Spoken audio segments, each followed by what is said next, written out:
call to order the Tuesday, February 9th Manistee work session. Before we get going, are there any public comments on the work session related items? See, now we'll move right into the work session.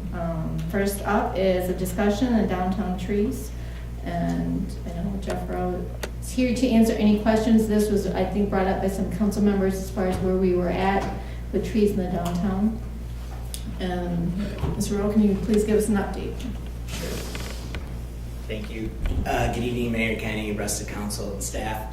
So I lose track of time a little bit, but about 4 years ago, there was a mayoral exchange with the city of Manistee in Big Rapids. And the feedback from the then current city council was that they really liked the aesthetic feeling of the downtown, and there are trees in downtown Big Rapids. So that came back, and the former executive director, Travis Alden, in conversation, we're looking at opportunities to maybe add some trees to the downtown district. And there was a micro grant opportunity that presented itself for placemaking in the downtown district that was just as he was departing the executive director to take over at the Vogue Theater. So he and I worked together. We applied for that micro grant, thinking that we might be able to place a half a dozen trees or so in pots in the downtown district. But the timing of pulling together the grant, et cetera, allowed very limited research on what the true long-run costs were going to be. So we applied for it, and we received the $2,000 micro grant, plus we had to match that. So we're talking, the DDA was committing approximately $4,000, or in total we have about $4,000 between R2 and the micro grant. And then when we started to work with the Department of Public Works and Jeff to talk about what it would really look like, and did some more research, it came back that we can't put them in the ground. There was an ordinance issue that prevented us from doing that. First of all, cost prohibitive, and there were some issues with snow removal that were brought up at the time. So that led us back to talking about the pots, and the research done would show that really in order to be maintained over the long term, we're talking about somewhere between $1,500 and $2,000 per planter box. And then, so our micro grant was going to get us 1, maybe 2 trees in the downtown district. So we have, as the Main Street DDA program, since reapplied and repurposed that micro grant loan to be used for the invasive species removal of the Japanese knotwood on the riverbank. And this spring we'll be using that to help remove the Japanese knotweed, and then replacing it with Pachysandra in the places where it's been overgrown over there. So we're repurposing that micro grant loan, but that was where a lot of this discussion from the trees came from, out of trying to accomplish some things that some previous council members prior to many of your terms there had expressed an interest in, and then the micro grant loan. So the tree issue is gone? We are not pursuing that as the Main Street DDA program at this point. As I understood, if we had done that and used the large planters, they weren't deep enough, and we would have had to remove and store the trees over the winter time because of freezing concerns. Correct. They would have to be, that's exactly right. The It would idea have was, been quite a workload. yeah, so there were issues with not only the cost, but then putting them on the streets every spring, removing them in the fall, and then, what do you do? Because after a certain size, they have to be replanted because they, for growth purposes. So there were a lot of things that became prohibitive about that overall project. Not to mention the ordinance that prevented them. Thank you. I have a question. I'm Sure. just curious, how do you repurpose a grant? We were able to go back to the issuing body and tell them that we weren't able to fulfill that particular grant, and asked if we could resubmit it under the same guidelines. And so they've allowed us to do that, and we're simply waiting for their final approval of their body. Can I ask how much that grant is? $2,000. $2,000. Any comments or questions? So there is an ordinance now that we can't have trees in the ground, correct? Or that was, I'm I'm not sure if that was I think addressed. the original ordinance was, there are gonna be no trees in the downtown, but I think council changed the ordinance to allow for trees in the downtown. However, and I don't know if it's part of the ordinance or what, but it was kind of prohibitive about planting trees within the downtown.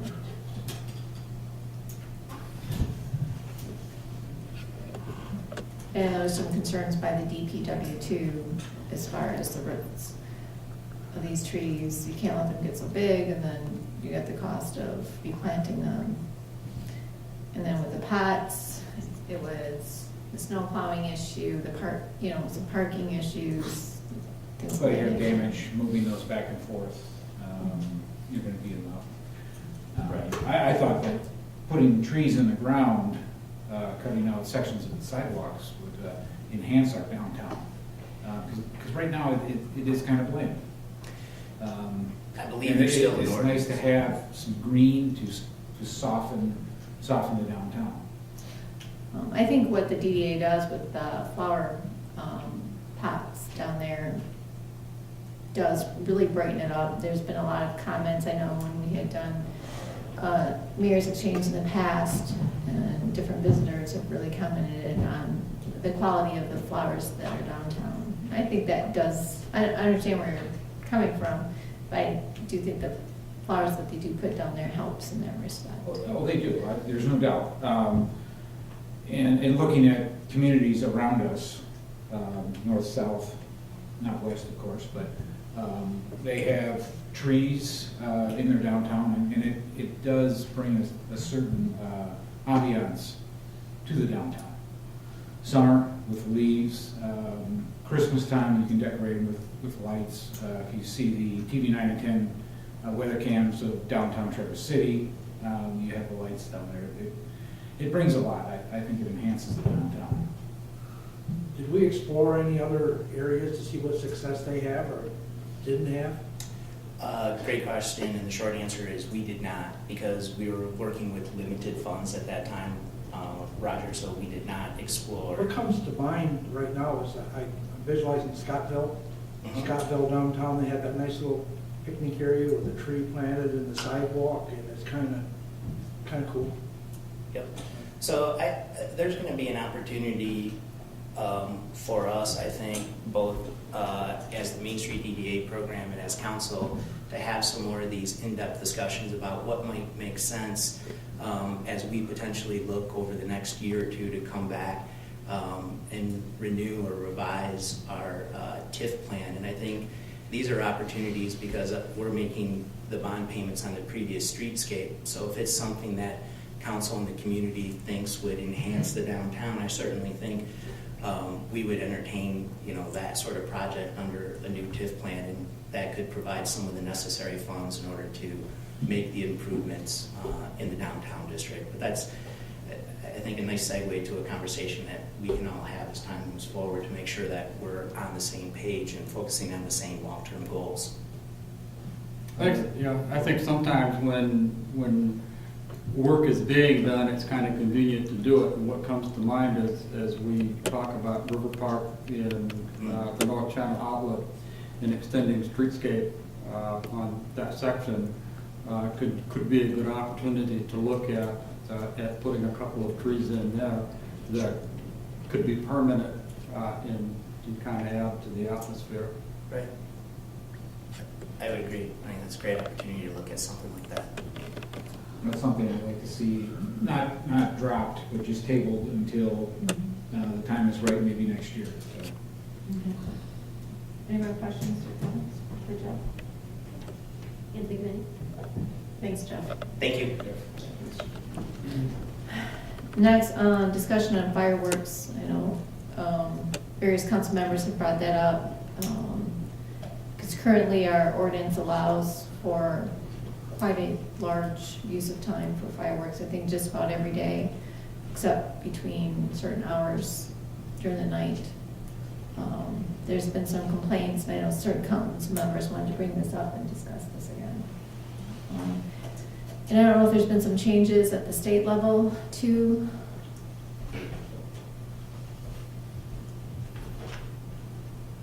Not as yet, Mayor, but in reviewing this before the meeting tonight, there are, in the last year now, I think no less than 10 different bills in the State House and State Senate regarding changing the Michigan Fireworks Safety Act. I can tell you that just a few of them, and they're all markedly different. There's a bill that would not permit any regulation the day before, day of, and day after only the 4th of July. Otherwise, municipalities could regulate at any other time. There's a bill that would allow municipalities to regulate at any time, irrespective of what day it is of the year. There's a bill that would permit regulation anytime except on the 4th of July and on January 1st, just those 2 days, except for 12 midnight to 10 a.m. And then there's a bill that says the only day that a municipality could not regulate would be the 4th of July from 12 midnight till the following day. So you got 4 different bills right there that are in committee right now that were introduced within the last 12 months, and who knows where it's going to go. I think they've all been referred to the same committee in the House bills in the same committee in the Senate, so I really don't have a good feel for where we're headed at that. The law is what it is right now as far as regulation, but we may see a change in the next year. And that's the day before, day of, and the day after a holiday. Correct, national holiday, yes. I guess the discussion among council is, did we want to relook at our ordinance, tighten that up, or leave as is? Last time we talked about this, I thought we had a good plan of action on the fireworks, being on a national holiday, day before, day of, and day after. And then we were going to work on or have a window of 5 days before the 4th, then after the 4th for fireworks. Then after that, any other day would fireworks be prohibited. I thought that was, we worked on that on the ordinance committee, and I thought that would fly, but it, during that vote on August 15th, it failed, or September, excuse me, 15th failed. So Councilman Cody brought this up again. He was one of the voted it down. Well, But I that's would what probably we vote it down have. too. The north side just seems to, I've had a lot of complaints from residents on the north side about the abuse of the current regulations. And I've actually had people that I absolutely have total respect for and understand how they're feeling, and they're not out of line when they tell me that their dogs have really suffered from the amount of fireworks going off. The houses are a lot closer in those areas together. They've had to put dogs, I've had 2 people tell me they've had to put dogs down that were older dogs. They could not take it.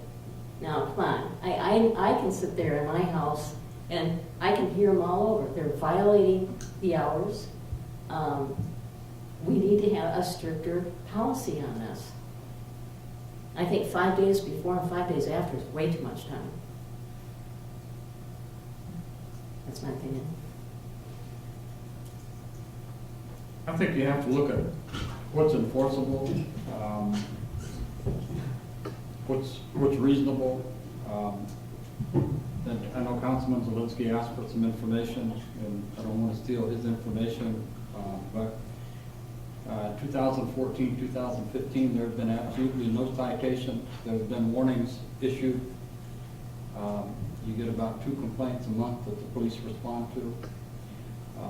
My concern would be, where are we going to post signs and make people aware of this? Because, to be honest with you, every time that I go to visit my mother in Las Cruces, I don't sit on the website and see what their ordinances are that I might get tripped up on that's different than what we do here or what you do anywhere else. And I think people coming in to visit would fall afraid of the same sort of thing. Be almost like a speed trap if there weren't signs posted or something to educate people that came up here and planned to shoot fireworks. Well, I to be don't honest, personally do fireworks, but there were signs at Fifth Avenue Beach a few years ago about when you could shoot off fireworks, and it seemed to really help, and then they were removed. So I think putting the signs in a very visible spot that the public frequents is going to be very helpful. Plus, I'm just not in favor of the 5 days before and the 5 days after. Well, I think, Education on our website, posting that on our website will help. And through time, the word will get out. But we have to look at this fireworks for the residents of our community. And somewhat of the tourists, but our residents are who voted us in place. We have to look out for their benefit. Right, and what I'm hearing is the people are violating the ordinance, and it's disturbing the peace, and it's just troublesome. I'm getting more complaints about it than people are, hey, I'm so glad I can shoot off fireworks. and I do believe that a lot of people are bothered by it, but they don't speak up, you know. That's true too.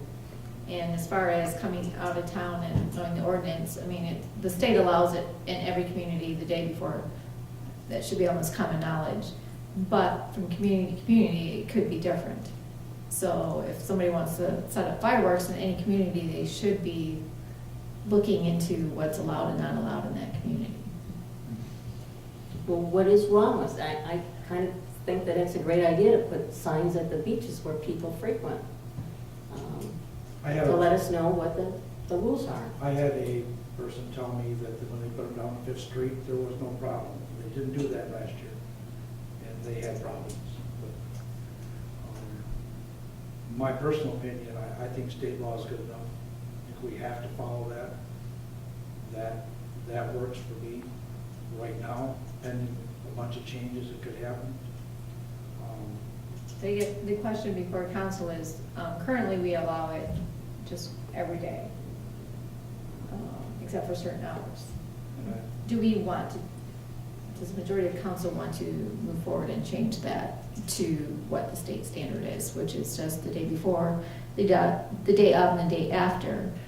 You had worked on it in ordinance committee and brought back that we would allow it only on those holidays, the day before, the day of, and the day after. But many council members at the time wanted the 4th of July, a little bit more freedom there for people to set up fireworks. And I think we had settled on a compromise 5 days before the 4th and 5 days after the 4th. That being the only exception to the holiday. That would narrow our current quite a bit, our current standard. Well, there's a big difference between 1 day before, 1 day after, and 5 days before and after. Maybe there's, a happy medium in between that. I think it's. So that was our happy medium There's at the the state law. time. Well, Well, we came up with that formula of 5 days before and 5 days after because of the 4th where it falls during the week. We want to make sure there's a weekend. Right, a weekend in there, mhm. weekend on both sides, so. And if we went to that still narrows down what we currently have by quite a bit. It still allows for a celebration around the 4th, especially for people who are taking a week off. It's still, yes, very bothersome for people It with is. pets and stuff, but Well, we have to think about our residents who are here full-time.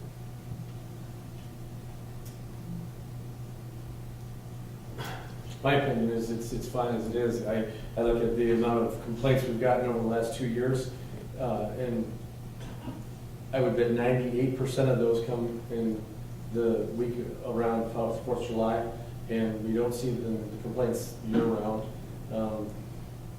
If the high school wants to shoot off fireworks for their homecoming football game, we're eliminating that. If somebody wants to celebrate a wedding or a graduation, we're eliminating that. If somebody wants to celebrate on New Year's Eve, we're eliminating that. I think we're also creating an ordinance that is almost impossible to enforce. they had 28 complaints, they could only issue 7 warnings, which means 21 complaints went unfindable. Add more regulation to it, it's just gonna, in my opinion, the law enforcement is here during those times for traffic control, safety, the welfare, and chasing fireworks is not effective use of their time, and it's almost impossible to enforce. I guarantee you most of those warnings that were given, and I was witness to several of them, were because they were shooting them off in the public beach area and parks, because they saw them doing it. Not because they caught them from a complaint, but because they saw them doing it. And I hate to have our police officers chasing around trying to catch somebody shooting off fireworks illegally, and over-regulating it is only going to contribute, add to that, Well, they're shooting them off in the streets. They're shooting, I mean, I can see them. Sure. I've seen them Sure. all over the You north have, but the side. only way they can enforce and write a citation is if they see them shoot them. Hearsay doesn't, they can't enforce that. They can't enforce hearsay. They've got to physically see them to write a citation. I That's the only, understand and Chief that, Lockton himself but- said those things. That's the only way his police officers can write a citation, is if they physically see the people violating it. Because if I have a beef with my neighbor, I can just say, oh, Jeff's shooting off fireworks, I know he is. They can't just run over and write a citation because I said so. They've got to physically see them write those citations, write a citation. So it's one of those things that I agree that it's an inconvenience and it's a burdensome, but it's an ordinance that's almost impossible to enforce. I struggle with over-regulating something that we can't really. Well, it's pretty wide open the way it is. It is. It's too wide open. But I've lived in Manistee since I was 4 years old, and every holiday around 4th of July, fireworks start a week before, go till a week after, and I mean, it's, with regulations or not regulations, this was back in when fireworks were illegal, and they were still shooting them off, and I don't think you're gonna regulate it and stop it. You're never gonna stop it. I just think that's just my opinion, and I'm only one council member, so if we want to take this to a vote, I'm okay. I just don't think it's going to fix the problem, but. I have a question for Mr. Saylor. When it comes to civil infractions, can I make a complaint and have it referred to the prosecutor for disposition? It would be referred to my office since it's a municipal civil infraction. And if there was sufficient proof to be able to prove it, I believe you can still issue a citation. So in that situation, a private citizen. A police officer doesn't see an accident and can issue a ticket for a driver that's caused the accident based upon their review of the circumstances. So if my neighbor is shooting fireworks off in the middle of the street, and I can articulate that, I can call the law enforcement, they would do a report, it would go to you, then you would decide what to do with it, so maybe send it to the prosecutor. Well, we would prosecute it out of my office because it'd be a civil infraction. And it'd be a judgment call of whether there was sufficient proof to be But able if I to. took my phone and videotaped it and had. I think that you're probably getting to the level to be able to. Okay, so there is something a private citizen can do. Yes. Okay. Thank you. Mayor Pro Tem Gustaf brought up the point, with fireworks, with the high school shooting them off, or maybe a wedding or something.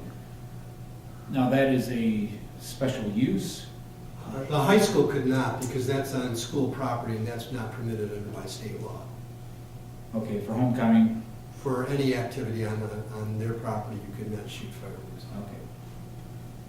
Just like the signs, I think that Councilmember Deaton might have been referring to as well. We used to have signs down at the beach because the beach is property that no matter what time it is, you can't shoot fireworks off. And I know they had signs up that had that restriction. I don't know if they had ones on the time restrictions elsewhere, but I know they have them for that. Well, But since it's such a public area, it'd be good to have a sign down there. Say it's prohibited here, this is when you can and cannot shoot off fireworks.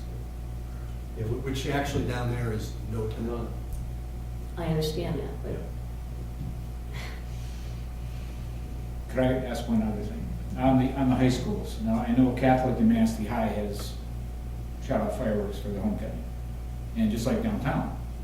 in the lot. You're not making a referral for infraction, No, but No, I'm with you, I've seen them. because I'm a block away, because I can see them both, and here downtown when they shut them off. So what that is that's illegal then, right? Yes. like There a is, weekend. there is a process to secure a permit issued through council, but I'm sure that won't occur here, so. Well, then it's Sleigh Bell Weekend, I know the fireworks that go off for Sleigh Bell Weekend have been very popular. Mhm. And we're eliminating that if we. Well, there's a permit process that, just like at the beach over the 4th of July, there's a permit process that you can go through to be able to have permission to do that. I'm kind of familiar with that process. In Clare County, when I was over there, on the lakes, they would have big celebrations. They bring out barges, and there's a process, and they would have to bring it to us to make sure they met all the requirements, had all the liability insurance, and they had us out there patrolling to make sure people stayed away, so. Correct. Yeah, there is would that process also apply then to the school? You said the school just can't do it, right? Yeah, I'm not sure if on school property, if you could get a permit to shoot fireworks off there, you may be able to. I've just never looked at It that. has to be a pyrotechnic, I think that's the word, a person that just does this.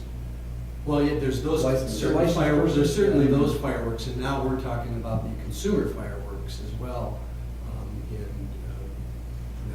I've never had the occasion to look at the permitting of that on school property. Well, we always approve the homecoming parades for the high schools, but I wish Chief Bachman was here to fill us in on that, because I believe he said that was permitted through Public Safety Department to have them shoot them off at homecoming. According to the ordinance, he can allow firearms to be discharged. I think it also said other things too. Firearm or fireworks? I believe it addressed that too. I know it said firearms, but I'm sure it addressed that too, I just don't remember. I'll take a look at that and talk to Chief Bachman about it. My experience living on First Street, you can put all the ordinances out you want in the world, it's not gonna make a difference. People are still gonna shoot them off. Police will try to respond, but this is how quick that complaint goes away. Boom. You know, and then there's nobody there. And they're so busy over those periods of time anyway, running on other complaints. But by the time they get there, you know, everybody's in the house, or they're all settled down, there's just nothing going on. By accident, you might stumble on one. That's awful hard to enforce. But I do believe the majority of people, if they know there's an ordinance against it, that they're not going to do it. But if they're allowed to do it, they will. And there's going to be a group of people, no matter whether there's an ordinance or not, they're going to do what they want to do. I think the reference to the signage is that when that sign went up, my understanding is that did help with respect to at least the shooting fireworks off down the beach area. Well, I'd be curious, just, But that Mr. pushes Taylor. you- I'm sorry, go ahead, I I'm sorry. apologize. I agree, I think the worst problem is the 4th of July period. Mr. Taylor, do you have any thoughts on?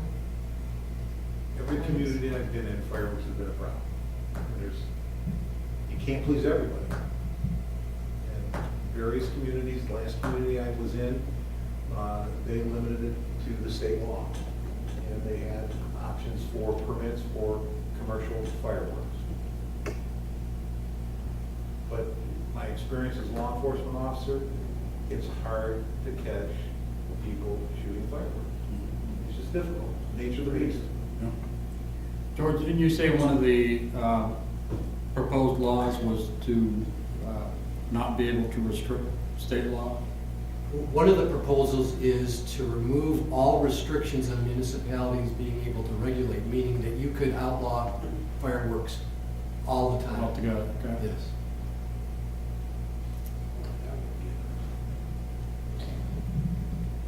I guess would this council like to revisit and have a stricter use of fireworks within the city? No.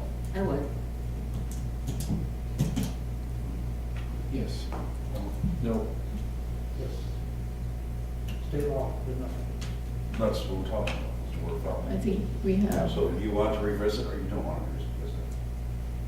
following state law. I'm sorry, I didn't hear the question. Okay. Do you want to see a more restrictive use of fireworks in the city of Manistee? Right now, it's every day, except between certain times during the Yes, day. that's what I said, I want. You want more restriction? I want to follow state law. Okay, That's all I care. Just we'll follow state law, we have to do. okay. People are going to do it anyway, and they'll have to. Just so we're clear, the state law doesn't dictate when you can restrict, it just says when you You cannot cannot restrict. restrict. Just so we're clear. But my understanding is you would just only allow fireworks in the city of Manistee. What you'd like to see is just what the state allows, which is the day before, the day of, and the day after. And I know before, you had preferred that as well, but would like to see something a little bit longer on the 4th. Is that still true? Correct, yes. The 5 days before and the 5 days after? What is the state law? The state law says you can restrict at any time, you can restrict fireworks completely, except the municipality cannot restrict the day before, the day of, and the day after a national holiday, except from 1 a.m. to, I don't know, whatever it is we have. in our ordinance. 8 a.m. 8 a.m. 8 Is a.m. that our ordinances? The only thing our ordinance does that's different is our ordinance does not restrict any other day except between the hours of 11 p.m. and 8 a.m. 8 a.m. So it's still illegal to do it after 11 o'clock, any other day throughout the year. Right. Yeah, illegal, yes. Illegal. Illegal, yes. Illegal. So down here, the restrictions, you would like to see, I mean, we can't restrict it for the holidays. We have a council member who's on board, but would like to see it longer, like 5 days before the 4th and 5 days after. Is that something that you could, No. I understand you don't want to restrict it, but. I do, yeah. Is that something that would be palatable as far as changing it? Yes. Doing state law with the exception on the 4th where we would extend it. Well, 5 the days state before. law is the day of, or The day before, the day of, and the day after. Except Councilmember Whitliff would like to change that around the 4th and have it 5 days before and 5 days after. Okay, to me, the 5 days is too long. 5 days is too long. So But- if those are the only two choices, and You know, we're gonna, this is something that's gonna move forward, we're gonna have to compromise on some stuff. And No, oh no. we have council members who want to see a restriction. Right now that we have 4 council members who would like to see a more restrictive. That's not what we're saying. I guess I'm misinterpreting everything you're saying, Okay. okay? Tell me again, just you, what does the state law say? The state law says that a municipality can restrict fireworks at any time except the day before, day of, and day after a national holiday. Correct. What? I'm sorry, go ahead. But there's the time period that you can say except from 1 a.m. to 8 a.m. during those time periods. What is our exact ordinance? Our restriction, we have not taken advantage of the state law that says you can restrict during any other day that's not related to a national holiday. State law says that if we wanted to, we could prevent fireworks from being shot off today. Right. Our ordinance says, now if you wanted to shoot off fireworks today, you could right up until 11 p.m. We have it 365 days a year, you can shoot Right. off fireworks. Right. And that's, okay, And that's where I'm at. Okay, and that's what you'd like to, And that's what I'd like to say. okay. Okay. But the council members who would like to see a more restrictive with state law, and we've had one suggestion of, with the one exception on the 4th, 5 days before and 5 days after. Is that something, if that was proposed, something that you could, I know you don't like it, but is that a compromise that you could? I'd be willing to think about it.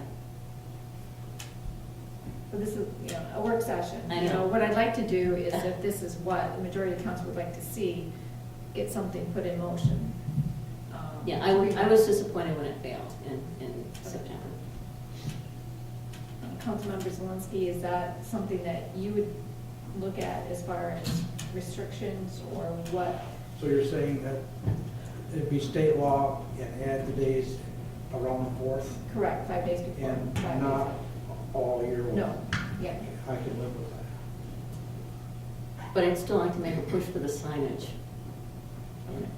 I mean, I think if we have, sounds like we have some empirical evidence that it did work when we had the signage up, so I think we should stick with something that works.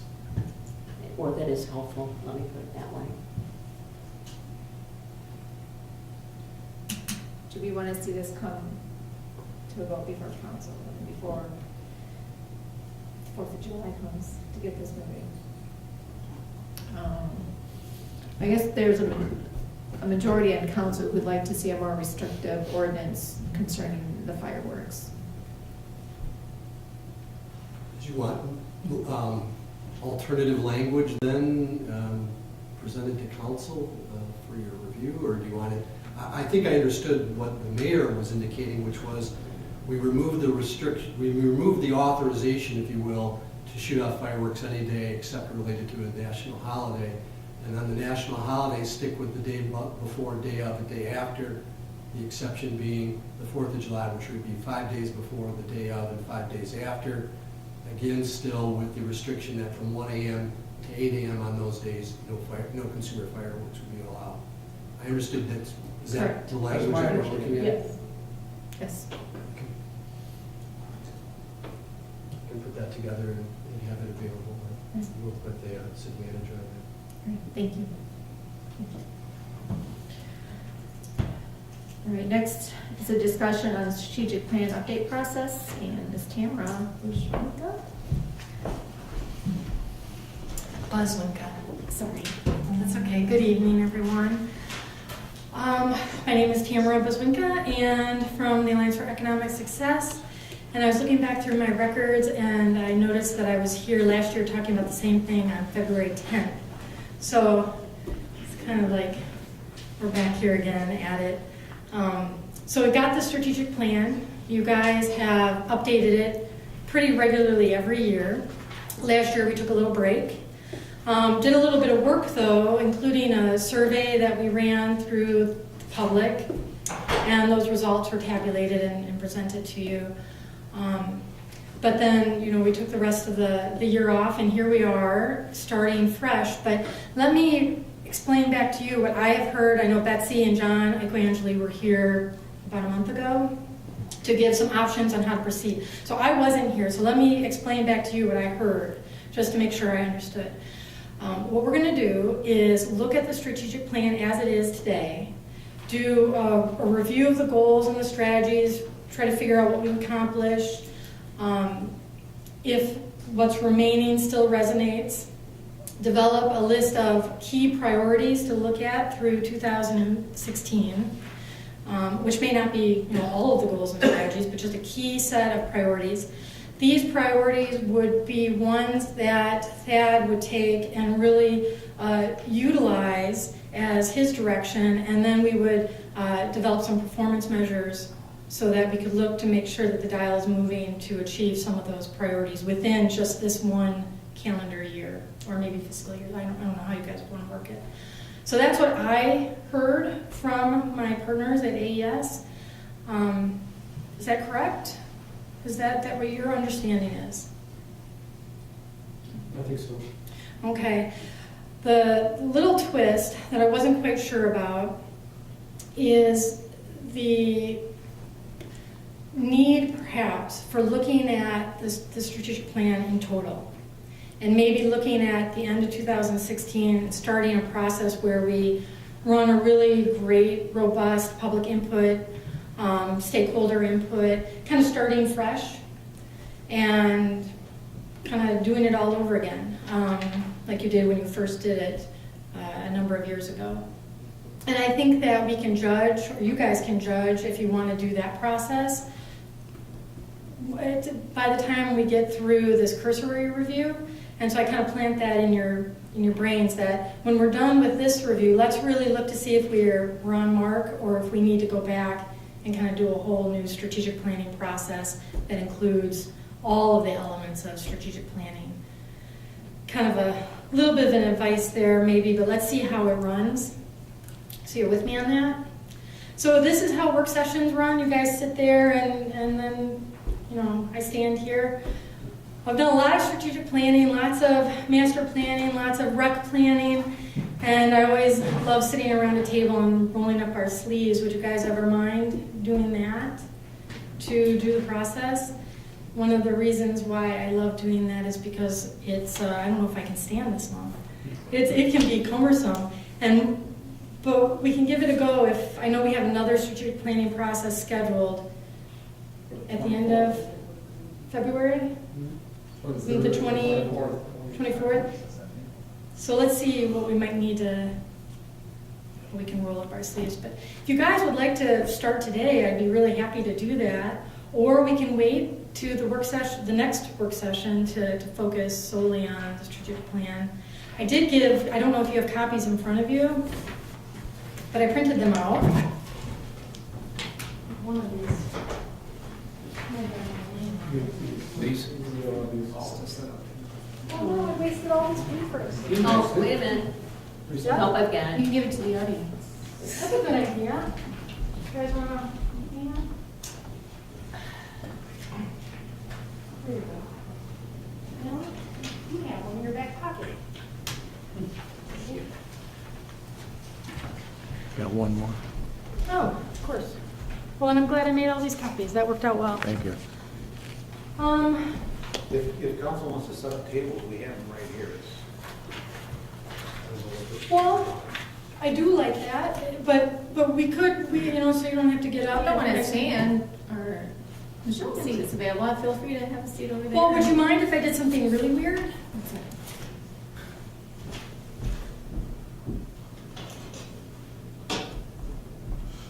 That works too. Yep. Does that work out okay? Yep. I don't know for the camera. No, I am good. Do you want either of these things up on the screen? I got really fancy. I did a PowerPoint that we can throw up there. But if you guys wouldn't mind, I think we'll go lowbrow. Okay? Is that all right? So usually with the strategic planning process, you do all the public input. You sit down and you look at the results of that. You guys look at your values. Then you develop your mission statement, your visions. Drifting. Which happens. And it also indicates to future members, as your terms come and go, it indicates to that next group what the predecessor had envisioned. And because we do this yearly, you have an opportunity to look at it and tweak it. If it's still not, on track, you can change it. Does it not resonate with you? To me, there's too much. I mean, you simplify it, you bring it to one statement, and then you work off that. Yeah, they do say the best vision and mission statements are about 15 words or less. So, I mean, we have so many that, Yeah. we have a vision, mission, blah, blah, blah. Well, you remember the vision statement is, what your dream is, what you're hoping to become. Your mission statement is really what is the work that you're doing right now. So,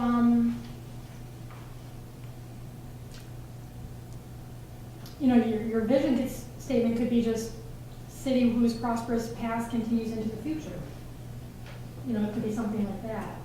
And if you wanted to, work on it, please work on it, and then at the next session, we could tweak it. But there are a lot of words, I agree with the vision. That's just, Yeah. The vision should be something that, as you guys walk around talking to who you represent, you can say really easily, because it's short enough. I couldn't remember this personally, but I could remember prosperous past continues into the future. Well, city of choice. City of choice. That's nice and sweet. Yeah. Think about it, and then let's talk about it at the next. These are hard. These statements are hard. So come up with something, and then let's come to consensus on it. Well, who came up with these? God almighty. The council from before. Okay. Yeah. I'm sorry, I No, didn't yeah, no, know. My first term, I'm just trying to think back, it was like 2005, Yeah, it's probably changed, it's 2007, somewhere. No? probably time to change them up and. Well, they have been make them more tweaked a memorable. couple times. Have they? Yeah. Well, I think it's a good homework assignment. let's look at that vision statement.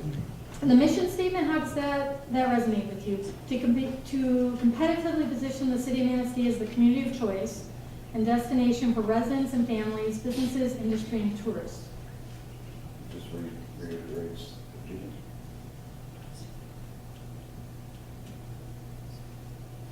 Okay, so maybe we need to do a little bit of soul searching on these two things.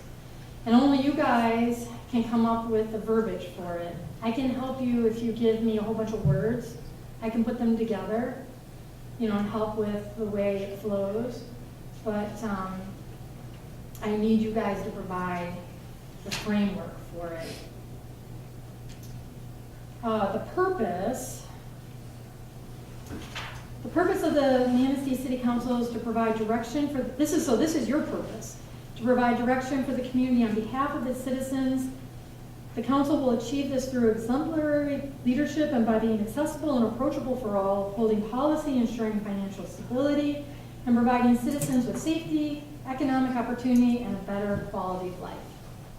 It's kind of like, it's your purpose statement.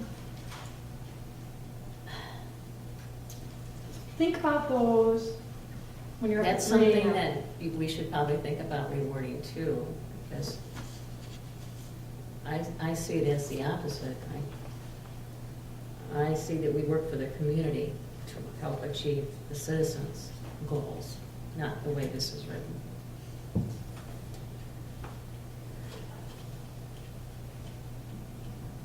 Okay. So anybody want to volunteer to take some stabs at this? At the vision, mission, and purpose? I'll get on the plane for 6 hours, both ways. Why not? I'm going to wait for it. Fantastic. Oh, you're your wife. Her and I will play on the, and I'll just set out. Are you going to be on a plane tomorrow? Not tomorrow. I'm going to be on a plane tomorrow. I have a 6-hour layover in Chicago. Then you can put them You out. do. I want you to see it. Linda, you do the purpose statement, okay? No, I think we should all take a stab at it, but I think, Well, yeah, yeah, we'll I work want on to it. really take a stab at And all then- 3 of these. I would be happy, so when you get something worked out, you know, even if it's just, I can, you know, massage it or whatever, and we'll bring it back at the next time we meet. What do you guys want then? What do you want the purpose statement to say, or the vision to say? Don't think about exact sentence structure. Just Give me a give key him, word. give him me a some key words. word. Do you want Manistee, the community of choice? Do you want? You know, a great place to live, work, and play. You know, I mean, you want, to me, you want to keep it simple, straightforward.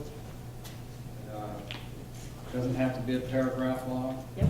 I like the integration of the Live, Work, and Play program we have with the Visitors Bureau? Yeah, Visitors Bureau and Chamber, and, you know, I like the idea that we integrate it in some fashion with that. I do think it's a great campaign, and it's simple, like you said, Mayor Pro Tem, or Councilmember Smith. I think that's a great segue, so.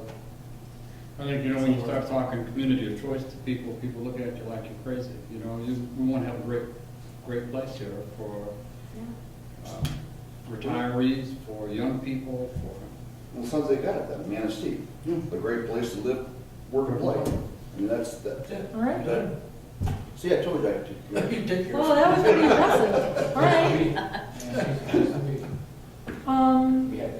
Perhaps we, maybe the mission then? I don't know.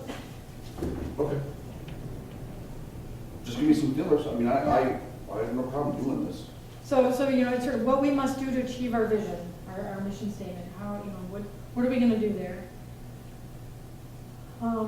So here are some of the words on how to achieve that vision is competitively positioned. Those are the, kind of like the action that we need to take.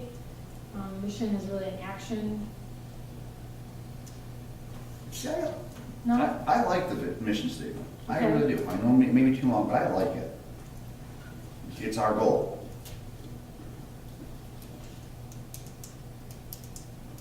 Well, it does get all the groups, residents, families, businesses, industry, tourists.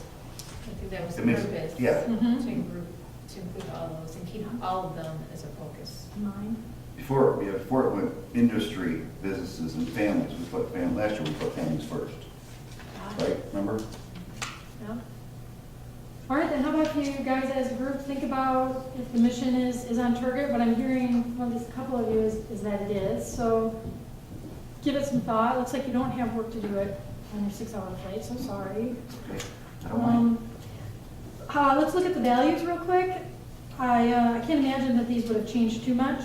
Fairness, integrity, commitment, tolerance, accessibility and approachability, respect, listening and being responsive, responsiveness, leadership, trust, responsibility, universal access for people of all abilities. I don't know if there's any other words you'd like to put in there, but what that paints a picture of who you are, who the community is, and to me it communicates quite a bit of a lot of really positive attributes. Maybe you have more that you'd like to add.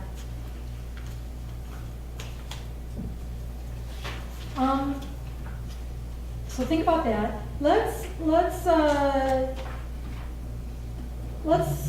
skip over for a second page 5, where we serve an impact and the accomplishments. And actually, let's even skip over on page 6, issues and opportunities. I would like to talk about issues and opportunities. We can do that right now if you want. Sometimes it helps shape the goals. But to be honest, that's something that we would really spend some time on if we were going to do a full strategic plan update. But would you like to target or at least talk about the top 10 issues that you might have in 2016 that we might want to make sure are incorporated into the goals, or would you like to just go towards the goals?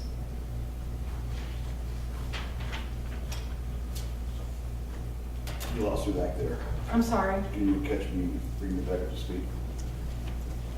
So when we go through the strategic planning process, we spend time figuring out our issues that we have. And here, they're all listed. I'm conflicted in my own mind on how we should proceed, because usually it's really nice to know what the issues are, because then that directly translates into the goals that you develop. That is part of a larger strategic planning process that we have elected not to do this particular time. We want to spend some time cataloging all the issues we can, or we can just go into the reviewing the goals right away and hope that they get flushed out. The issues are flushed out in the goals. I think the only risk of that is if we don't, we get too caught up in what we currently have in our goals and what we accomplish in our goals, we could miss, instead of like a SWOT analysis, basically, where's our weakest opportunities and then where do we really focus attention if we're identifying those. And this was originally written 2 years ago, so, and now we're moving into the 3rd year of its existence. And I would think that over the last 3 years, there probably are some opportunities or issues that have surfaced that we may want to draw some attention to. Just kind of reading through the issues and opportunities here, I think a lot of them are still very relevant. I think it's just a matter of adding to them. Okay. So I would have to believe that these goals probably do encompass our current issues and probably some that are not on here, I think could fit probably into those goals somewhere. Yeah. So maybe as a homework assignment, we review our issues and our opportunities and see if they're still relevant and then add to those. Because I would go back to page 5, and we got You're not done with accomplishments No, I said I'm not gonna have time for that, sorry. I go back to 5 where we've got Too long to accomplishments. write it all down. We've got a goal 1.5.1 cooperative assist with revitalization of the Vogue Theater. We're certain to have an operational Vogue Theater. My concerns at this point is we still have significant loans to pay on the Vogue Theater. The city doesn't, but the Vogue does. And we have plans for grants and fundraising and other things. And once the doors open, I think donations and stuff pretty much dried up, and that was lost. But I think the last I saw for the Vogue, we still got a $500,000 USDA loan that's out there, and some other obligations, and I think they're solvent enough in operations to make their operating expenses. I get concerned about their long-term debt and what we're doing, what we're still working towards on the road. Right below it, we completed Ramsdale white paper and hired a Ramsdale director. That certainly hasn't solved anything at Ramsdale though. We still have significant subsidies. We've got debt service. And we have a lot of citizen concern about where are we going to go with that and how long are we going to continue to support that. I mean, I see some things that maybe some people sense are completed that aren't nearly completed. How about if we methodically go through the goals? Everybody's review the issues and opportunities to make sure that they're still resonating. Maybe there's some that can be crossed off and added to. But why don't we get into the goals and let's methodically go through them if that's okay? Because I know you just jumped a little bit, but let's look at that first goal. May I just ask a question about the issues before I jump in? Yeah. How long ago was this list put together for the issues and opportunities? I bet in 2014 you would have developed a new list. Yeah, I mean, it just, So it's March 14th. okay, We well, didn't do it last year. But we didn't do it last year. No, and I think that you should revisit this. I think spending some time quietly reflecting and bringing that back is a good idea, for sure. We can't possibly do everything tonight, and that's why we have that next meeting. So we obviously know- the Ramsdale does need to be added. So why don't you guys do your list of issues, and then let's go through as many goals as we can. Let's give ourselves a little bit of a time frame. Whatever we can achieve tonight, we'll achieve, and then we'll go back next time we meet to incorporate those new issues that you've brought back to make sure that it's all incorporated and weaved nicely, okay? So if we look at the first goal, the economic development and jobs goal, goal 1.1, to provide leadership for completing a comprehensive Manistee County economic development plan and strategy coordinated by the AES that identifies and recognizes the roles and relationships of all entities involved with retaining, expanding, attracting businesses and jobs, including marketing, promotion, and maintaining updated resources for businesses and developers. Is that a goal you would like to have changed? I think the. Tell me how you measure that. That's a really good question, and that is something that we need to figure out. Goals have to be attainable, Yep, realistic, and measurable. for sure. And part of this process, new to the strategic planning here for the city will be to develop those measurements. Not only measurements for you guys, AES is going to incorporate those measurements into their work plan, but then remember, we also have to translate this into performance measures for your city manager I too. mean, So, when we talk about streets, for example, you know, what percent of streets do we want to improve, or Sure. what value do we want to increase in the phaser rating on street quality per year towards an overall goal of having much improved city streets? And when you look at debt, you know, what do you want to work on to pay off debt and reduce the debt level so you've got more capital to spend year to year? well, for this particular goal, what I read into it is actually the development of an economic development plan and strategy. So it's measurable by, did you develop that plan? So that's like a product that would come out of it. That's what that goal says to me. And then, you know, you're hoping that that plan will lead to, you know, retaining, expanding, attracting businesses. But this goal to me says a plan is going to be written. So that, I guess if we were to develop a measure, did that plan get written? Check, it did. That's one goal, but then there's 4 more lines to it. you know? Yep. Yeah. Did it do what it was supposed to do, is what those other 4 lines are talking about. So- Just so I'm clear on the role of AES in this, because I'm not, so I have to ask questions, so forgive me for asking questions. I thought you were going to assist us into figuring out how we strategize and attract these businesses. Am I not correct? Is that not correct? Well, that is what we do every So so day. between 2014 and today, give me some examples of stuff that you guys have done. I appreciate the question. I But need I to, can- I'm trying to figure out where your role really does So in this intersect with what particular, your expectation in of what this you think the city particular council case, does. the role here would be coordinated by the AES. So we wouldn't actually write the plan, we would facilitate the funding for the hiring of a consultant to write the plan. And that's what this goal says to me. So coordinated by AES, we facilitate these tasks that you would have set.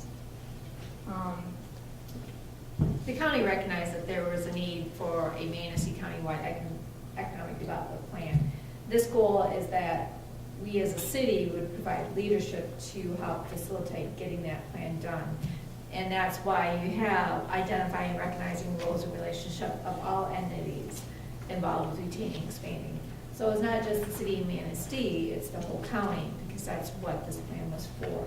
And we were to provide a leadership role in helping to ensure that that economic plan came together. Utilizing the AES. Okay, and I'm trying to also get back to Councilmember Smith's point too about things being measurable, so that's why I'm trying to go back to And I think 2014 Tamara and said trying the to see. plan was completed, right? No, I don't believe that there is an a countywide economic development plan. It's not in the county board of commissioners strategic plan. What they did direct countywide is a manufacturing strategy, which will have, is a huge component of this. So do we But- still see this Yes. as an important thing? This plan, development, countywide plan is not completed. Is this something we still think is an important thing? And do we want to provide a leadership of working through the AES to get this going? Do we see countywide development as important? Economic development as important? At one time, council thought having a countywide economic development plan was important, not only for the county, but for the city as well. Either community-wide as opposed to county-wide, because we have townships on both ends of us and such, but they're coordinating with county, but, I mean, the county would certainly be doing. Do you think it's important to have a countywide economic development plan? Do you think that's an important issue? Yes. And if we think it's an important issue, then that becomes a goal, I think having to we- work towards that. I agree in a sense that a countywide economic development plan is important. I also think that a goal that we place on the city's master or strategic plan is something that's also within our scope and purview. We can't force Manistee Township to develop a strategic plan that fits into ours. We can't force Fowler Township or these No. other little townships to join in. No, but we But we can, can- but I think what this goal speaks to is providing the leadership working through AES to help make that happen. Yes, you cannot force others, but we can help be a leader in trying to develop and get this, at least move Yeah. forward towards that. And I think that's what that goal was speaking towards. And actually, I'm sure you've heard of the SET program, Stronger Economies Together. The city is participating. Thad and a number of other city representatives have gone to the meeting, and actually Thad pulled together a number of folks within the city and surrounding townships to go over the data. So really, that data is going to be invaluable to producing a strategy like this. So some of getting this done, it's been in here, we're working, trying to actualize that, and so it's kind of in the works. And the city is taking a leadership role. The fact that he pulled together all those folks to have that meeting was leadership, yeah, for sure. So if you want, I'm kind of hearing to keep it in. Am I hearing correctly, to keep this goal in? Okay, so then let's move on to the next goal. To achieve, so 1.2, to achieve 100% occupancy in the industrial park and the Renaissance Park and other industrial properties. And at the time we put this, 100%, everybody probably rolls their eyes, but at the time when you're pulling this, what do you want? Do we only want 50%, do we want 80%? You develop a goal of what you want. We would want to see 100%, will we achieve that this year? Probably not, but that is our goal. Well, what is the occupancy, let's do it this way then. What is the occupancy rate currently at for these areas? Renaissance Park. Is zero, right? I see 100% as a vision. I mean, It's a goal. ideally, we would be fully occupied and have lots of jobs and economic opportunity. But like Linda says, okay, where are we at right now? Are we at 70%? Are we at 76%? I think sometimes, before you run, you have to walk. What would adding a few this year and a few more next year do to the process? Then you're more focused, as opposed to working on 20%, you're only working on 5%. And that's, I think, where your strategy comes in. Your goal is, we want 100% occupancy. Yes. Are we going to get there this year? Not likely. But what is our strategy this year to get to that ultimate goal? And that's what we're working on. Well, I think we ought to be able to identify a minimum of what we can achieve, and anything over that is Well, fantastic, but I still think the goal should be 100%, but we develop a strategy in how to get there. And this year's strategy may be to do this, and then next year. I would think as a minimum, we would want to have one occupant per year. I mean, how many did we have this last year or the year before? We've got to move in a positive direction. Right, and if you look at the strategy here, prioritize existing Renaissance zone to determine its best future use. I don't know that we accomplished that strategy. Is that still a good first step strategy? Or as you say, is it something else? To me, I think the goal, I want 100% occupancy out there. That's the goal. Okay, what is our strategy to get there? And I think at the time, prioritizing, its best future use. I don't know that we've done that. Can I ask a question? The AES is our eyes and ears up there. Have we had people come to us and say, I'd like to build a facility in that? No. does it have anything to do with having water and sewer? No. No, and I think one of the things that we're going to find out in the SET program, really, that's a really interesting program because they're diving deep, doing different types of economic analysis. It's called market and comparative advantage analysis. So they're really looking at our manufacturing and industrial base within our local economy and our region, statewide, and even nationally and internationally.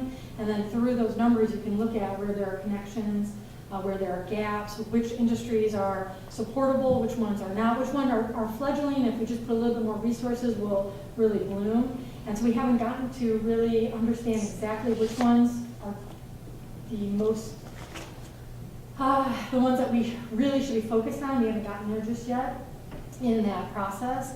But I think once we know that, those are the ones we can target all of our energy towards, and by having that industrial park, we can say we have this opportunity, we have these lands set aside, it's easy for you to develop there, which developers like it to be easy, they want that assurance, that predictability, they want to know it's easy to get through the process because it's already been zoned, it's already been set up.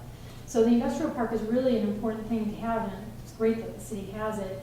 We just need to have the correct target audience for us to be able to hone in and really attract them. So you're saying that we need to develop what is a good market for that? Yeah, So it's exactly. best for, so is that strategy still a legitimate, or should we tweak that to what you're just saying? Yes, for even for 1.1 and 1.2, both of those goals, strategy for this year, and a very measurable one, I think, would be to continue participating in the SET program, utilizing the results of that to take and utilize, target the industries that emerge from all of that analysis.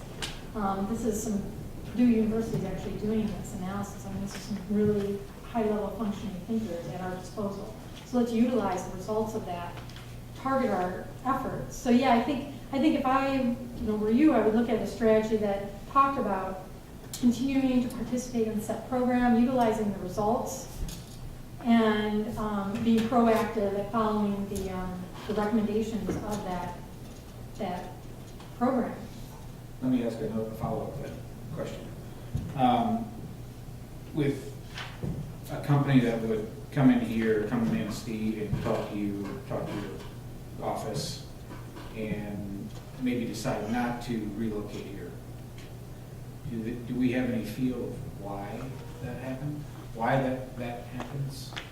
No, I don't, we haven't had, I've worked for the AES for a year and a half, and I don't believe we've had anyone call us up that I know about the industrial park, and would have said, no, I'm not going there because of this reason.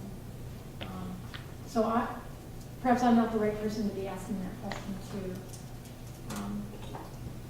Developers develop in communities for all kinds of reasons, and they don't develop in communities for all kinds of reasons.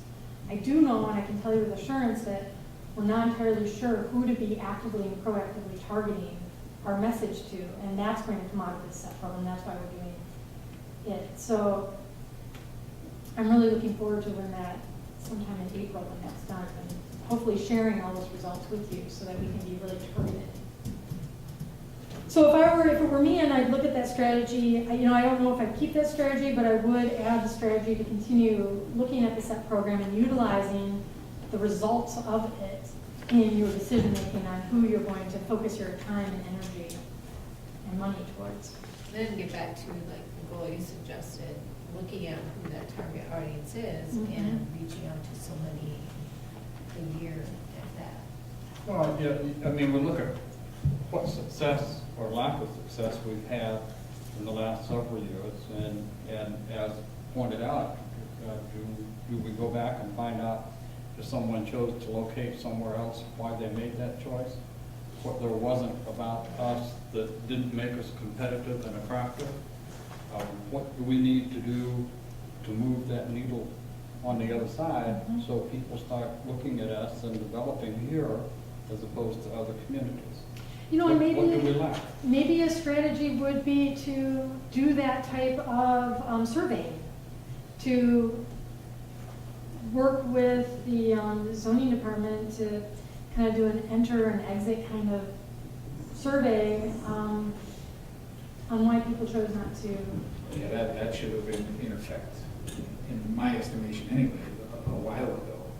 You learn if somebody doesn't like you, you'll learn why. And if they do like you, you're going to learn why. You can always improve. And to just interject, I think as far as the Renaissance Park goes, I do work, obviously you guys know, I work for Coldwell Banker, it's been one of our listings, and I do think water and sewer is a question that has come up.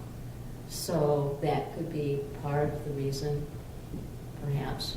So do you want to suggest a strategy then that has to do with Well, infrastructure? I don't know what our utilities are out there. I mean, what is the availability of utilities in the Renaissance Park off of 55? Prison, because it goes over the It's fully plumbed, I thought. Yeah, it's there.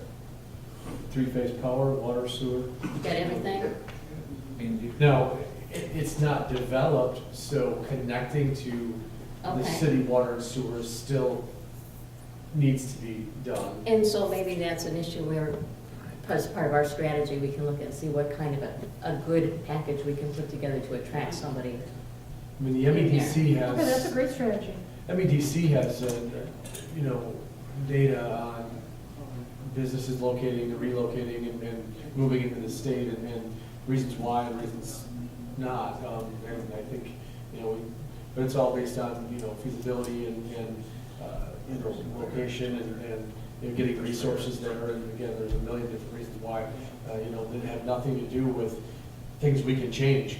If a business is looking to relocate, can't get a certain commodity that they need to manufacture or build, we can't move our city somewhere else, so it's got to go where they can get those resources. And so those are things that, and I think that feasibility study that SET is going to help us with will say, these are the kind of businesses we need to target, because these are the kind of businesses that can thrive in a small community like this that has a deep well port, has, rail system, has a highway, and, may not be a major artery, but it does still have some connectivity, so. Absolutely, and if the SET program will give us some direction in the manufacturing strategy that we're doing countywide, will give us even more information. So I actually have 4 different strategies that I will flesh out for this goal 1.2 that we can look at next time, okay? Dan, on Yeah. strategy 1.2.1, Renaissance zones are no longer, No longer. so that should So- probably be removed. I think that would be a good idea, but that would be my recommendation. It's kind of outdated. I think determining its best future use is really what some of the other strategies are geared towards. The data-driven packaging. So we'll get rid of this strategy because it's no longer a Renaissance zone tool available to us anymore. All right, so I've got 4 strategies. I'll put those into shape and we'll look at them next time. So goal 1.3, to collaborate with the AES and others to ensure that the Manistee Harbor and port and related infrastructure and channel are maintained and developed to enable full and safe commercial navigation to support the retention, expansion, and attraction of industry, business, and jobs to the city, county, and region. One action step related to this goal is to have the AES work with staff to map port assets and assess options, including creation of a port authority. So that's a lot in one breath. Strategy 1.3 is to work with AES and other municipalities to do that deep water port asset and to map out our deep water port assets and assess options for managing these assets, including researching the creation of the port authority. And then strategy 1.3.2, identify industrial zone deep water port assets and work with the AES and property owners to ensure the ports are usable. Not usable, identify opportunities to assist and upgrade ports. Those are a lot of words, but I can tell you that the port strategy has been on the AES work plan. It's really been a matter of funding that strategy, but it's on it right now. For 2016, I think it's not something we can do in-house, but something we desperately need. It's just how to fund it. So I think when I look at these goals and strategies, it's all geared towards your port, incredibly important asset for economic development. And the port strategy will do all that asset mapping and assessment. And it will bring in all of those stakeholders to really talk about the port and what's working and what's not working. It's just, it needs to be done. It needs to be funded. It's not only important for development, but it's also important for retention. Oh, for sure. There's several industries on the lake that need access. Yeah. So this is very important. Yeah. I'm wondering if it's already bubbling up as a priority to the city. So keep that in mind as we go through these, what really are our top priorities. At minimum, the maintaining of it is definitely bubbling up. And we've gone through, we've gotten funding for dredging and Yep. maintaining that deep well access for our manufacturing piece down there right now, so. Yeah. But I do think it also could tie to the previous goal Yeah. too, because if there is a deep well access, some shipping may be a benefit to growth of the other industrial area that we're going to call, not Renaissance Zone anymore, but whatever we label it. Question, how about our rail system? Relocation of the rail system. I know that's been Do we talked have about that for in here years. somewhere? It was heavily looked at one time, but it was extremely cost prohibitive. Yeah, we have an entire study. It's one of those things collecting dust, but I wasn't here for it. But I did understand that there was a lot of work There done was on a it. lot of work. A lot of effort, and perhaps it's something that you might want to revisit. I don't know. You know, and maybe it's similar to what we just talked about for the deep well port. Maybe it's a rail system evaluation, where ports are, where loading areas are, what it connects to, And does it make sense to continue at that? I mean, again, it may be a, you know, double-edged sword. We move it, and then people that are benefiting from it now are going to lose that access, or we can develop additional where it's at, or if we move it, you know, there's development opportunities where we move it to. So I know rail system is still one of the cheapest ways to get product to and from, but it also is not the most fast and efficient way of getting products to. I think that probably the bigger issue probably for some on the southern end of that is the train bridge. Yeah. And it's maintaining that and making sure that it's, can still be used in operation. I Mhm. think that's probably a top priority. So I guess similar to the Deep Well Port, we've got to assess the asset, the support of the asset, and what it means to maintain functioning. Because I do agree, if they went around the other side of the lake, they wouldn't even need the train bridge, and could that be removed in two bridges? Because they were talking about make more of a U shape to service, you know, Martin Marietta on that side and Morton Salt on this Yeah. side. But train is still vital for all our industry. And the train bridge right now is a huge, if that was not operational, would be very detrimental to several of our industries. Do you feel comfortable putting these strategies were related to the rail in this particular goal, or would you like to develop a new goal related to rail in this section? Because I certainly could do that. Well, all modes of transportation are important. I Yep. mean, your roads, our airport, the rail line, Yeah, the port. yeah, there's, you know, four modes of. You have to have access.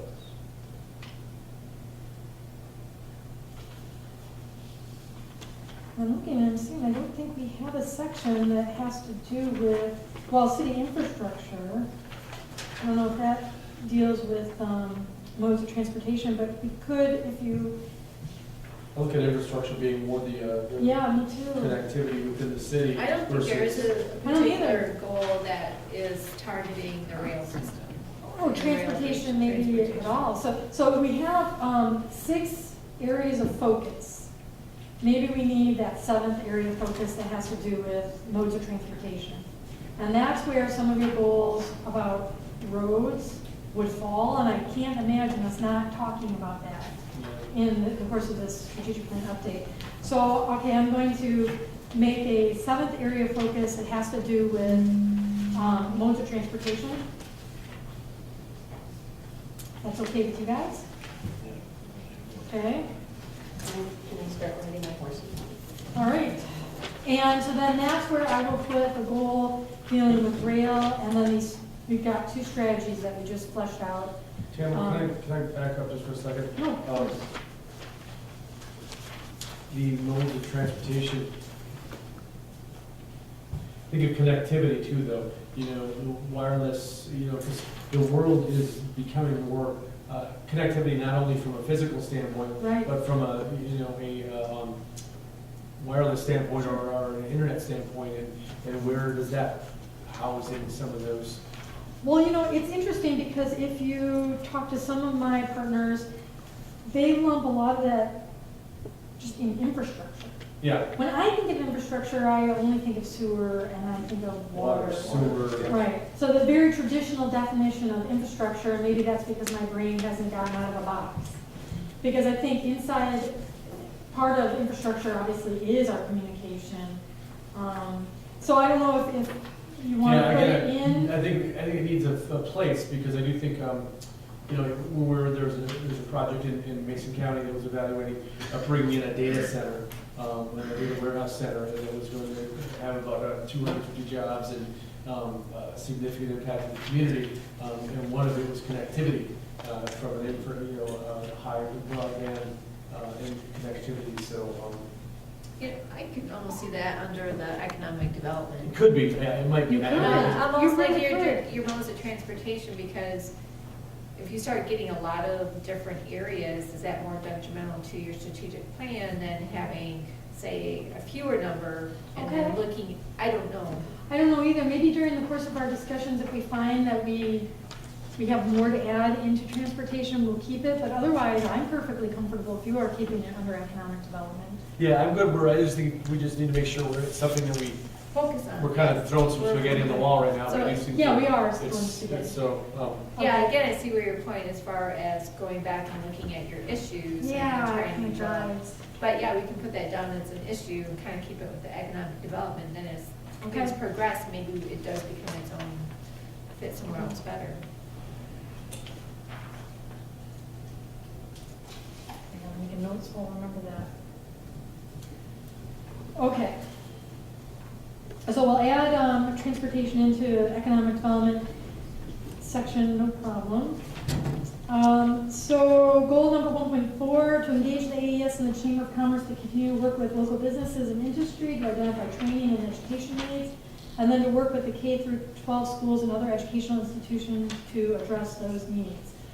So, you know, we've got the amazing and now state award-winning Launch Manistee that is working on this goal fast and furious. And making all kinds of connections to our schools and industry. You know, not solving the problem, so it doesn't mean that the goal has been achieved, but, you know, you make great strides in starting to address that. Sometimes you leave these goals in to keep us reminded that that's important, to keep focused on. and I think that's an important goal. I think what we need to do is kind of tweak it and marry it to the Launch Manistee strategy.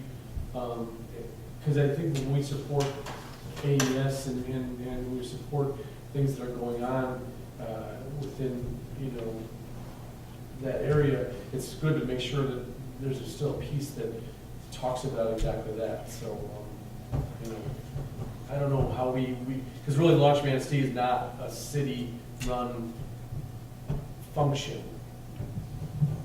But Could the goal be to support that particular Launch Manistee? Could that, It could be.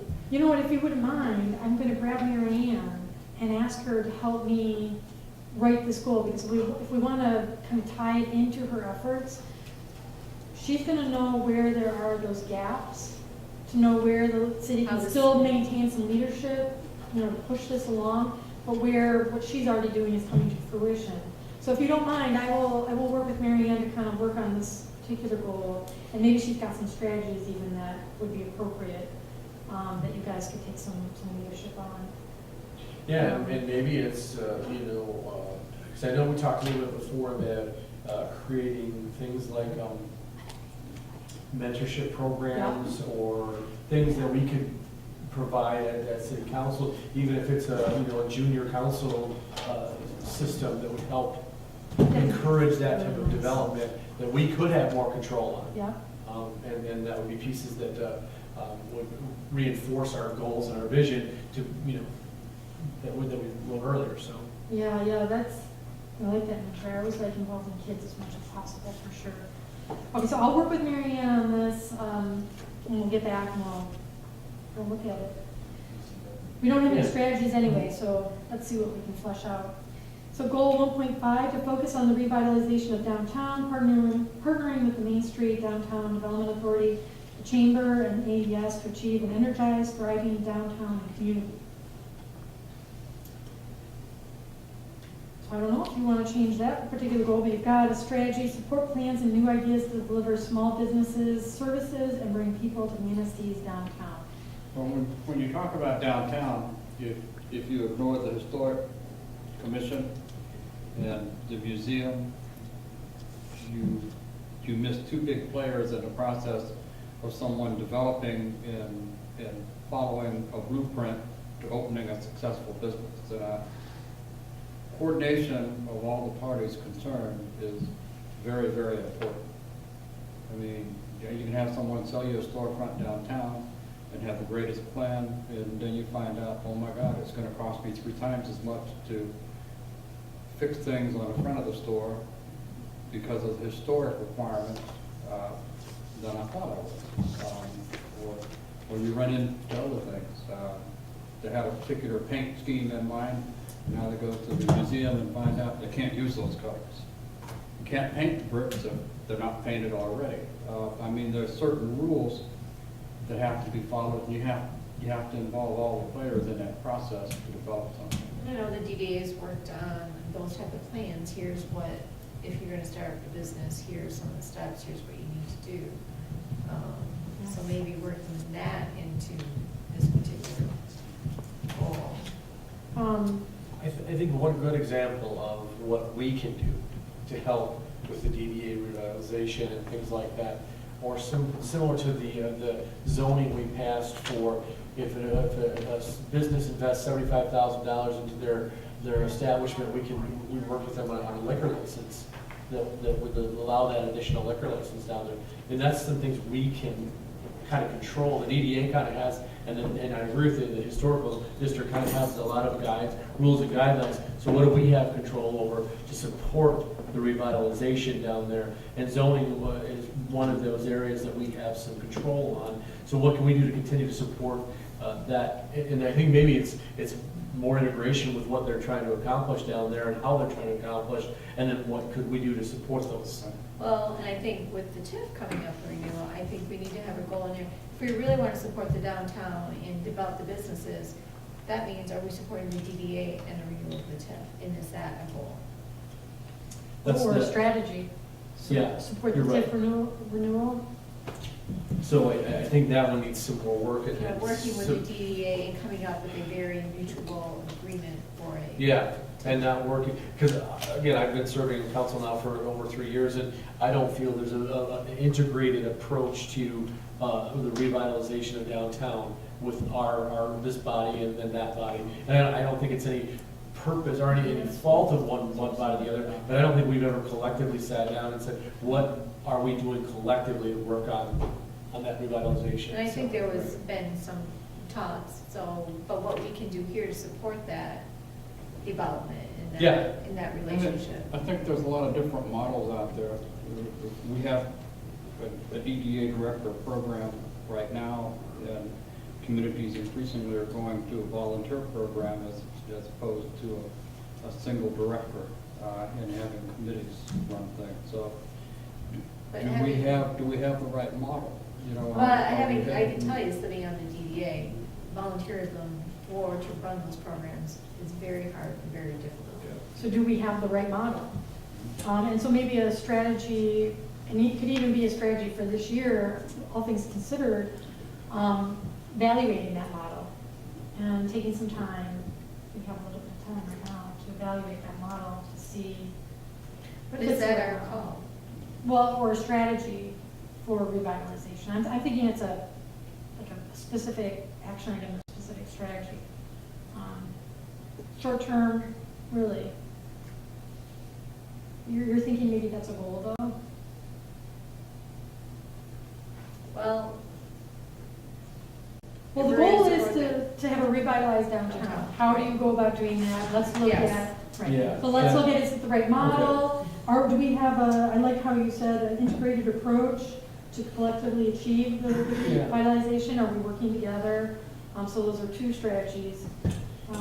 That is a stumbling block as far as selling real estate in the downtown area, because you have to send them to these various places to gather information. You have to send it to Denise, for the building and zoning. You have to send them to the DDA. You have to send them to the historical. but Yeah. I think that. And it would be was trying nice to if somebody streamline could it. help them Yeah. through the whole And I thing. know the DDA was working on trying to have like one-stop shopping and where they can go and hear. Yeah, and I think that I heard just about that yesterday, and it sounded really promising, that type of development review process, nicely laid out. I know Denise, partnered in the development of that, so that, having that tool is a really great asset. So that's kind of already been achieved, but we need to figure out if it's actually working, and maybe that exit and entry survey of folks who come in and utilize the tool will let us know if it's working. I know you guys, you did the redevelopment ready communities. Denise went through that entire process. It wasn't a huge plan, but it was a brilliant thing to do. So, how is that working? Are we all the way through that process? No? No, we haven't had the certification yet. And Okay, there's several steps. I think there's only 11 communities in the entire state that have the full, I think there's only 5. or 5 that have the full certification for redevelopment ready. And Okay. we're in the hopper, though, we're like really, leading the second group of people. Yeah, Denise's goal is to be number 6 in the state. there you go. That's a really important program. Maybe a statement in here that you support the redevelopment ready efforts. You never know what the city is going to need, what kind of support, and what kind of outcomes are going to come from it. So your involvement in it, by indicating it in your strategic plan, I think says something. And that certification weighs heavily with the MEDC and Yeah. new businesses considering Michigan, or even, businesses within Michigan expanding. And if you can define as a redevelopment ready community, you're already a step ahead of communities that don't even have their zoning or planning or master plans even revisited in the last 10 years. So. It's a real feather in the cap. I think I'll just write up a little strategy and then we'll see what we think of it. I don't know what to do about the strategy 1.5.1 though, support plans and new ideas to deliver small businesses, services, and bring people to Manistee downtown. To me, that's a goal, not really a strategy. It's kind of one of the reasons it's kind of implied in your goal, but might want to consider deleting that. But why don't you just consider that, okay? How do you measure that specifically? That's not the actual item that you can check off. So let's go to 1.6, to work with the AES and the Michigan Economic Development Corporation to apply for MEDC's redevelopment. Oh, you already did that. It's not completed yet. But it's not completed, so I'm gonna add though, that strategy to continue to support the program. Maybe this is where I add the verbiage to continue to support achieving that, okay. Can All we right. set a goal as to when we want to see that finished? We don't have control over that. No.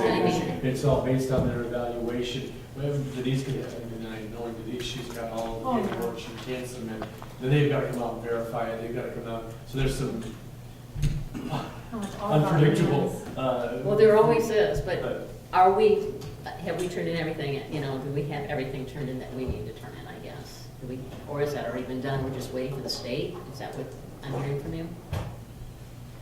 Yeah, I think it's a process that sounds like Denise is, and the city is aggressively pursuing. So to put a time frame on it, sure, but I would say 2 years, and I bet she's gonna achieve it much sooner. But if you give her 6 months, Tamara, this is what I would do on that one. she's not gonna, it's not up to her. Let's loop Denise in, and she could probably walk us through exactly what Okay. the process is and the estimated time for completion, and we could use that as our kind of our That'd goal. be great.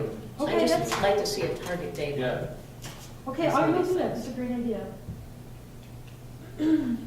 I just, I would just hate for an arbitrary deadline to be put in there, and it's completely and utterly out of her hands. Right. And when that deadline passes, and you're Right. like, well, that didn't get achieved. Yeah. Like, well, wasn't, she I can't make think- the state go any faster. I think So I'll talk to her. deadlines are Sure. a goal, and if you don't Sure. put deadlines throughout a document like this, we're gonna be sitting here 2 years from now, and we're gonna be looking at the same thing.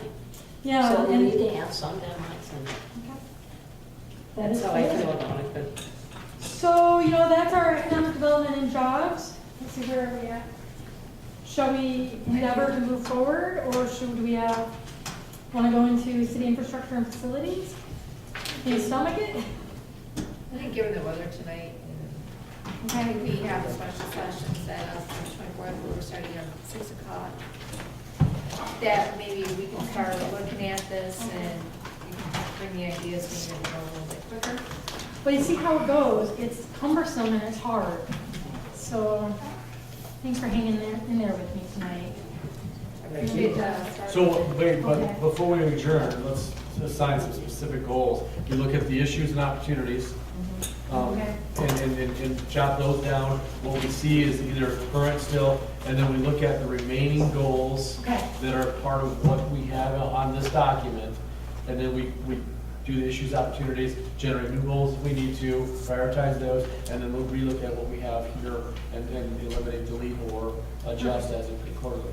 We know the two objectives, I think we should come prepared for on the 23rd or 24th. I'll be there.